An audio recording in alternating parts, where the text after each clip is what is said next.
Welcome. The story's been waiting. Some call it fiction. Others never returned. Sit tight, put on your headphones, and listen carefully. Some doors open only once. The first morning, it was small. A shallow scrape along his ribs. Clean, dry. Thin enough to ignore, thick enough to remember. Nathan stared at it in the bathroom mirror, one hand tracing the curve of red across his skin. It wasn't there the night before. He was sure of that. He would have felt it in the shower. He leaned closer. It was curved, not like he fell, but like someone had written something with the edge of a blade and then let it fade. He laughed it off. Sleepwalking, maybe. A dream. Cats outside. Stress. Still, he wore a shirt to bed that night, just in case. The second morning, the scrape was gone, but something new had arrived. A patch of skin on his left shoulder, about the size of a coin, had turned pale. Not dry, not bruised, just wrong. It looked unfinished, like it had been peeled and replaced. It didn't itch, it didn't hurt, but it was warm, warmer than the rest of him.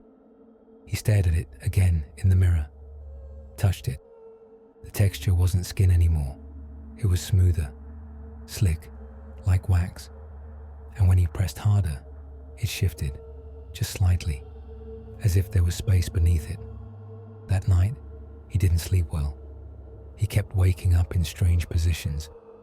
Arms curled under him, knees pressed to the wall, neck at angles that didn't make sense.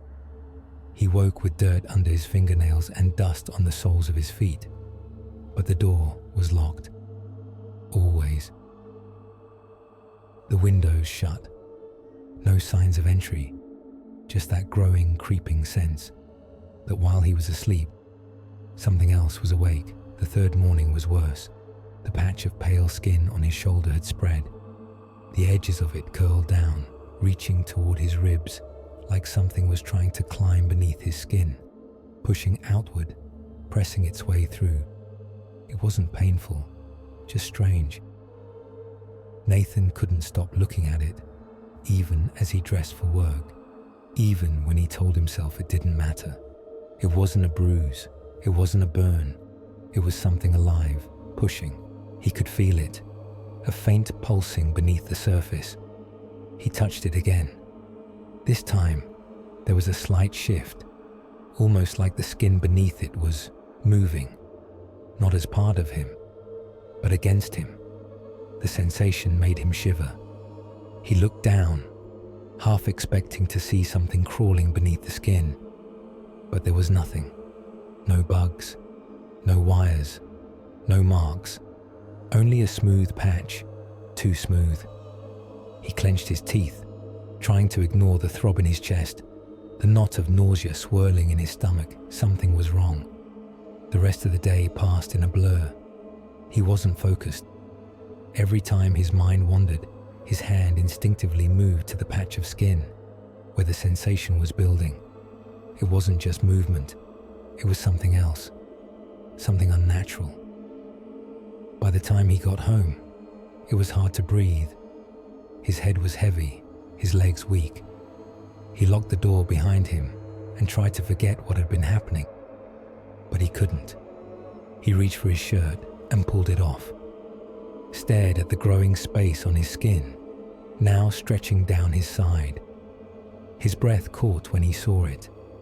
The skin on his side, where the pale patch was spreading, had split just a little.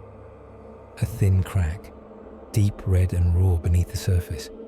It wasn't bleeding, it was just open. He stepped closer to the mirror, almost afraid to touch it, but he did. His fingers brushed the cracked skin, and then, as if answering, it shifted.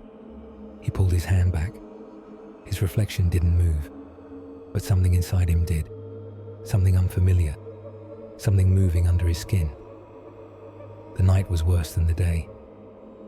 Nathan lay in bed, but sleep wouldn't come.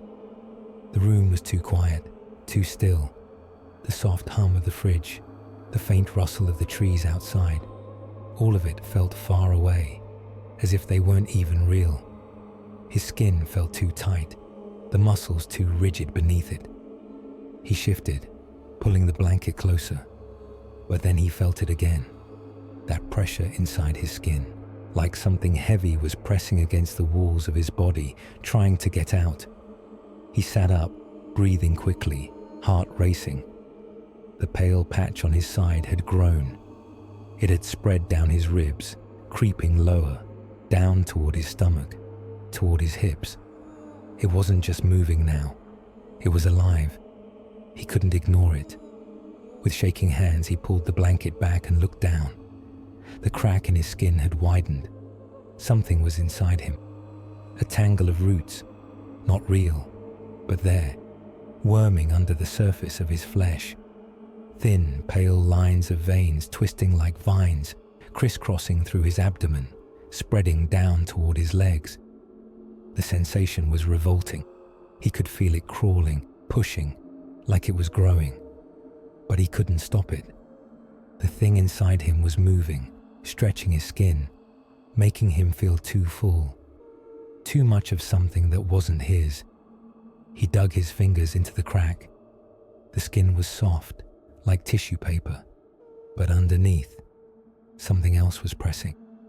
It felt like his insides were blooming, not in pain, but in growth. He felt the movement again, but this time, it wasn't just in his skin. It was in his muscles, his bones. He could hear it, scratching, sliding, and it was coming from the inside of him, from places that shouldn't be moving. Something was taking root. He gasped, falling out of bed. His hands gripped his sides as though holding his own body together, but he couldn't stop it. His legs were stiff, his knees locking with each step. He stumbled toward the bathroom, breathing faster, feeling like he was losing himself. He reached for the sink, his hands trembling. The reflection staring back at him was wrong. Not just his face, it was his body. His stomach was swollen, skin stretched to the point where it didn't look human anymore. It looked like something growing inside him. Sixes. He stepped closer to the mirror, eyes wide with fear. His skin was no longer just stretched. It was slipping, peeling back, revealing the growing mass beneath. It was like he was coming apart, from the inside out. He could feel it now, pulsing against the walls of his flesh. Something was pushing its way through. It wasn't pain. It was too much. His reflection smiled, but he didn't. Nathan couldn't breathe. The thing inside him was no longer hidden. It had become too large, too insistent. Each breath he took felt like it had to fight through something thick, something alive beneath his skin. Every time he moved, there was a deep suction inside him, pulling at his insides, dragging his flesh in directions it shouldn't go. He looked in the mirror again. His stomach had expanded further, like a balloon, but not with air. It felt dense, like it was packed with something harder than flesh. His skin had started to split more, and beneath it, small, bulging shapes pushed outward, stretching his body. It wasn't just his skin changing anymore. It was his whole body. He touched the swollen part of his abdomen. There was no pain, no blood, just the feeling of something shifting underneath, like roots twisting inside his organs, growing in places they shouldn't. He could feel them. They moved. They weren't just beneath his skin. They were inside, crawling through his flesh, twisting through his veins, wrapping around his spine. He screamed, but the sound was wet, hoarse. It felt like his throat was being filled with something thick, something unnatural. He couldn't breathe properly. Every movement he made was met with the sound of stretching skin, the wet squelch of his body moving against its new, unfamiliar shape. Desperation drove him toward the door. He had to get out of the apartment, had to leave. But when he opened the door, the hallway wasn't the same. It was too wide. The walls were warped, the floorboards uneven, like the apartment itself was bending under some unseen force. He stepped out into the hall. His legs felt stiff, like his muscles were too tight around his bones. He stumbled, leaning against the walls, his body pressing against the furniture, as if his skin couldn't handle the space it was in. And then he saw it again. His reflection in the hallway mirror. It was already there, and it wasn't him anymore. The figure in the mirror had his face, but it didn't look right. The skin was stretched too tight, the eyes too still, the mouth too wide. It smiled, but it wasn't his smile. It leaned closer, its hands moving in strange jerks, its fingers elongating toward him. He reached for the door, but the reflection didn't move. It just watched. It wanted him to come closer. And as Nathan stepped forward, he could feel it again, the shifting, the twisting. But this time, it wasn't just inside him. It was pushing out. His skin teared.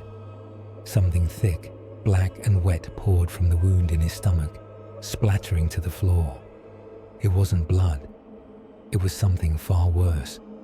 It was roots, dark and damp, that twisted out from the crack in his flesh, burrowing into the floor, as if the ground was already waiting for it.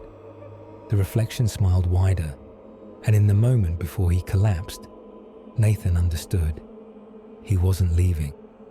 He never had. Nathan's body no longer felt like his. The roots beneath his skin twisted, turned, spread through him like ivy creeping up an old wall. His chest constricted with a dull pressure as something thick, something alive, crawled through his veins. He tried to scream, but it came out as a wet rasp. His throat burned as if he was swallowing dirt.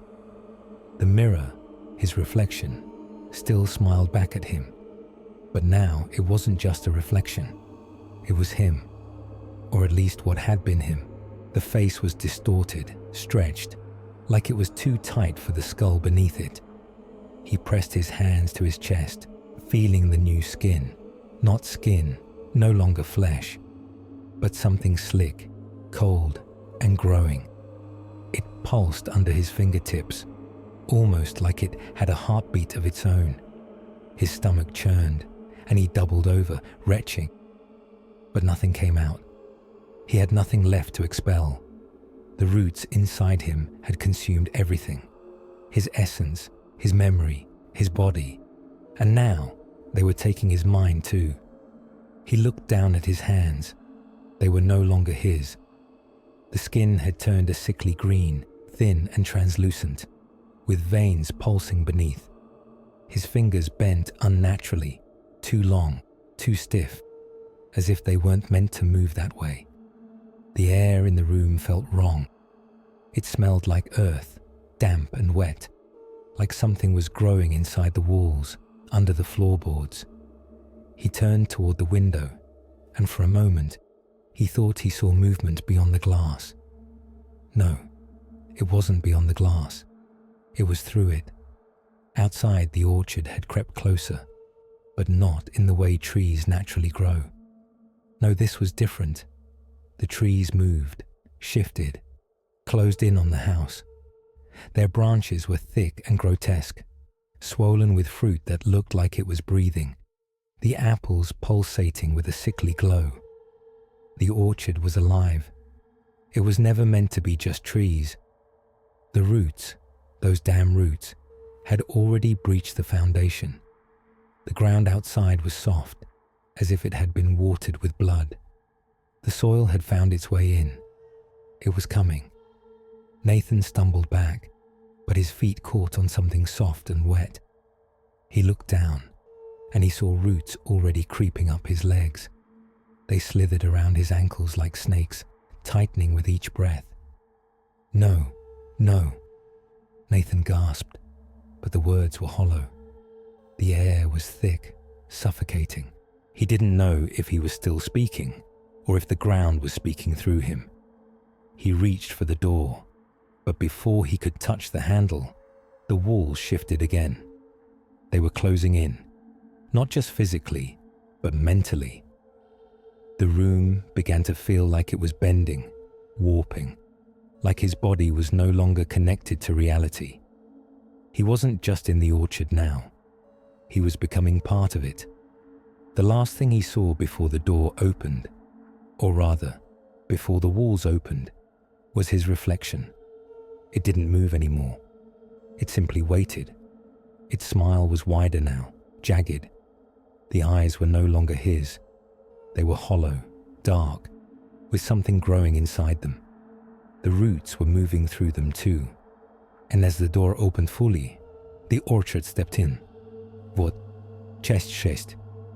Тело перестает быть телом. Оно становится частью сада, а границы реальности растворяются. My skin isn't where I left it. Part 6, the harvest. Nathan didn't fight anymore. There was no strength left in him. His body was no longer his own. The roots had taken him completely. Every vein, every muscle had become part of something larger, something older, something that grew inside him, through him. The weight of it pressed him down, but it didn't hurt. Not anymore. The Glapain's hounds had stopped, replaced by a slow, suffocating numbness. His feet were sinking into the floor, deeper than they should. At first, he thought it was just the floorboards giving way. But when he looked down, he saw the far soil creeping up around his ankles, filling his shoes, seeping into his skin. It was the orchard again. It had followed him. In, the trees had stretched their limbs. Indoors, their thick branches twined through the walls, their leaves fluttering like soft fingers brushing against his skin. They weren't just trees anymore. They had become something else, something that was bleeding into the fabric of his world. And now, his reflection was gone. It wasn't in the mirror anymore, but it was still there, somewhere inside him. A piece of him had been planted, rooted. He could feel it, the weight, the pressure, the car growth. The door opened again. No creak, no sound. It just gave way. And beyond it, the orchard stretched out. Endless. Its trees alive, watching. The trunks twisted, their branches reaching. Hungry. The apples hanging from them were swollen, red and wet, vibrating with life. Mara had seen this before. She had known it was coming. But now, Nathan was part of it. He stepped forward, though his legs didn't really move. His body moved as though it was being pulled. Slowly, he stepped into the orchard, and the earth seemed to open sig till open for him, not just beneath his feet, but through him, as if the soil was taking root in his chest, in his bones, feeding on him. He couldn't stop it. He didn't want to. He wasn't sure if it was his body, his soul, or his mind that had surrendered first. Maybe it didn't matter. The orchard didn't need to know the difference. It just wanted what was inside him, what was inside all of them. The ground pulled him down, and as he sank into the wet earth, he understood. He was becoming not a man, not even a body, but a fur seed. The earth around him was soft, too soft, but it wasn't the soil. It was his skin that had become like the earth. It had lost its shape, its boundaries. His body was no longer his, but something else. Something that had no limits, no edges, no beginning or end. He could feel it in his fingertips, something moving beneath his skin. It wasn't just the roots anymore. They had grown into him, but now something else was pushing through, splitting him open from the inside. He wasn't sure what it was, but it was alive. It felt like it was feeding on him, changing him, becoming him. His vision blurred. His body wasn't his. It was growing. It was becoming the orchard. Around him, the trees creaked. Not from wind. No, they were shifting, pushing, pulling, their branches twisting and stretching, their bark splitting.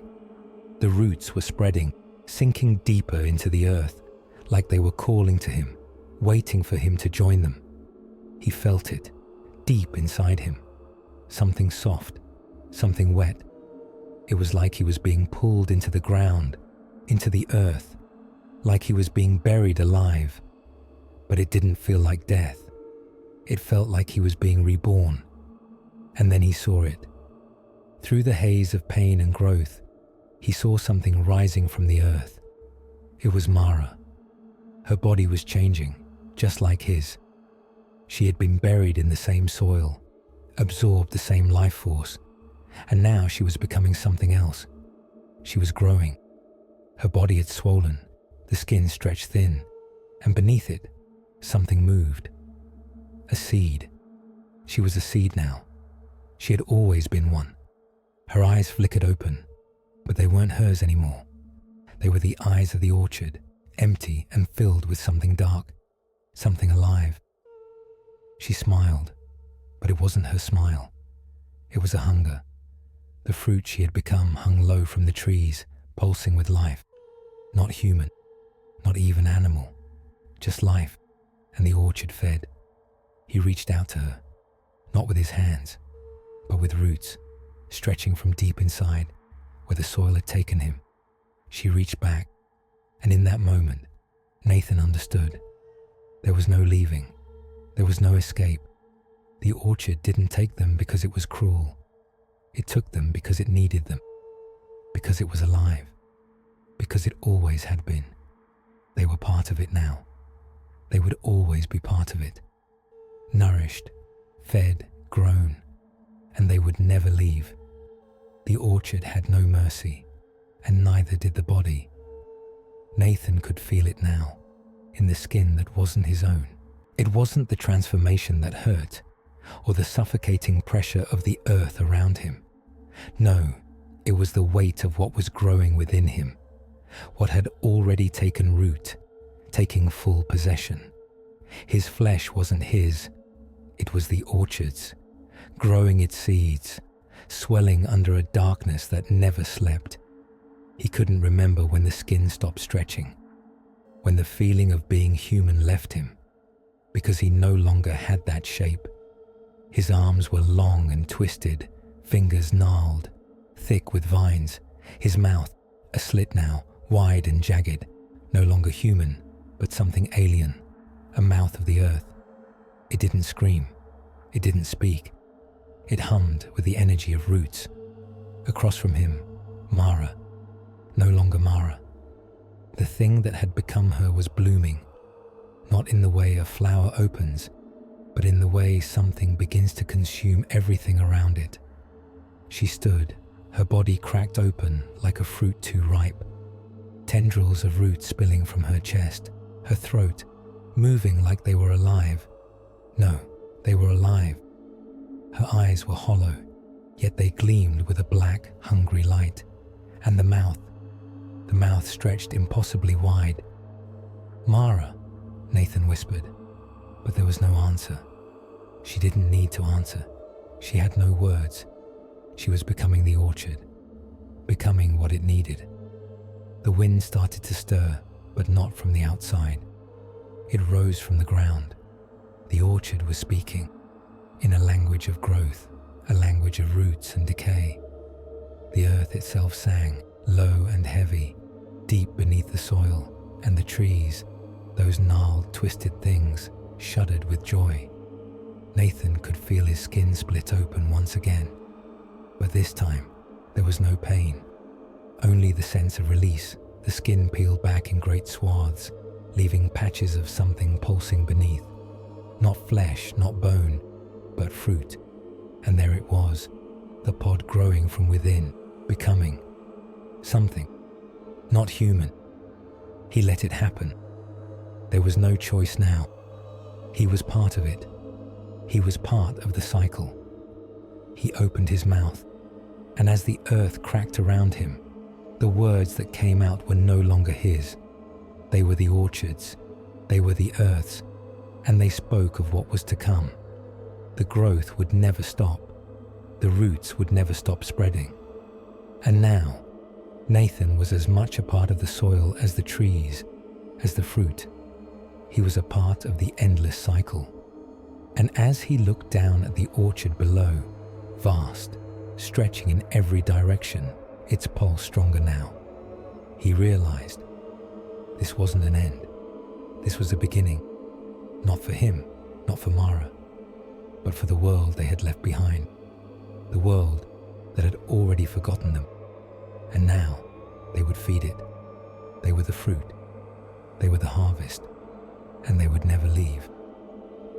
The ground called to him, not with sound, not with words, but with a deep, thrumming vibration that started from his chest and rippled outward like a pulse of life. He could feel it in every part of him, under his skin, beneath his bones, deep in his marrow. The orchard had claimed him, and it was not done. The earth was thick now, heavy with the scent of rot and sweet decay. The trees had grown taller, stretching into the sky like fingers that reached for something beyond the stars. Their branches had become veins, their trunks twisted, pulling at the air, pulling at the fabric of the world. He felt the roots in him, feeding, expanding. The pressure was unbearable, but it was also necessary. The roots inside him weren't just reaching out. They were taking everything. His thoughts, his breath, his soul. Mara stood beside him. No longer Mara, not in the way he had known her. Her body had changed, grown, into something other, something ancient, something alive. Her face was a mask of soft, ripened flesh, but her eyes were empty, black as the void. She was still moving, still pulling at the earth, still feeding. The world outside, beyond the orchard, was gone now. The road, the buildings, the sky. It was all swallowed up by the trees, by the earth that had spread out like a flood, and everything was feeding. Nathan wanted to scream.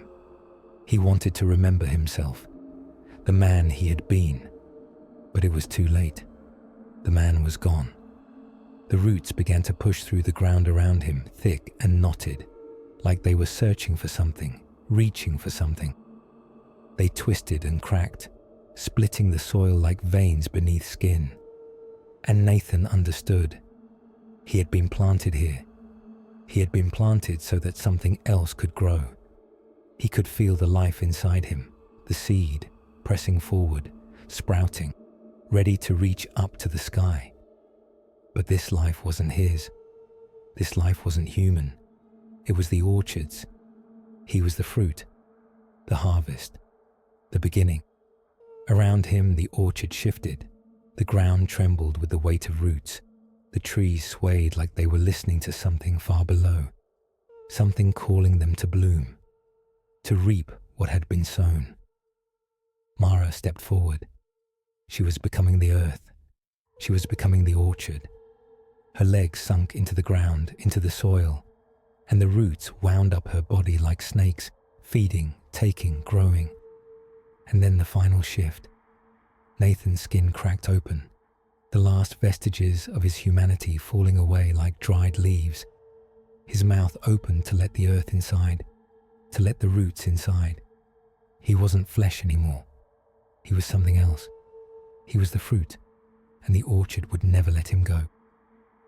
By the time the sun rose, there were no more names. Not Nathan, not Mara, not anything that could be spoken aloud. There were only the trees, and what hung from them. Soft, wet things in the shapes of memory. Too red, too warm, breathing just slightly in the wind. They glistened with dew and pulse, straining at their stems like they knew they had once been something else. Someone else. Nathan's body, what remained, swayed gently in the cradle of one of the central branches, encased in layers of translucent skin. From a distance, he looked like a fruit. From closer, he still did. No eyes, no mouth. But inside he was awake. Not dreaming, not dead. Just still. held in place by bark and vine, suspended in a patience that was not his. He could feel Mara somewhere near, not beside him, not in any direction he could name, but close, root close. Her presence vibrated in the soil beneath him, like music played too low to hear but too strong to ignore. The orchard was quiet, but not still, never still. It was waiting, waiting for the next one, the next passerby to stop at the edge, to peer between the trees, to feel that slight tug in their chest that said, "Go closer." It always found them. The orchard didn't call loudly. It didn't need to. It was patient. It had time, because sooner or later someone would come. Someone hungry, someone curious, someone who thought they could just look, just touch, just taste. And then, like Nathan, they'd wake up, different, skin not quite right, dreams not quite theirs, memories softening, like overripe fruit, and the orchard would open its arms, again, and again, and again, because the orchard doesn't forget, the orchard doesn't forgive, and the orchard doesn't let you leave, not empty, not ever.